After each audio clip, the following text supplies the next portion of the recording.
Sva Urša in Aleš, zaporočena sva 18 let, imava 3 otroke in sva podjetnika. Sčasoma sva se naučila uživati v najinem zakonu in se zavedava, da vsak dan morava vlagati. Že zelo kmalu sva spoznala, da euforija sodobnega časa nama ne bo naredila sodobnega dobrega zakona.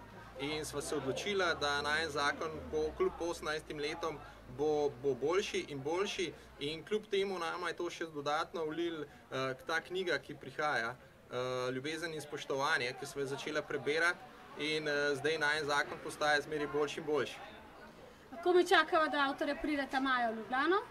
Ja, zato tudi vsakega posebej izmed vas povabim, da začnete prebirati to knjigo, in maja ste dobrodošli v Ljubljani in od teh srečanjih, ki bojo Ljubezen in spoštovanje.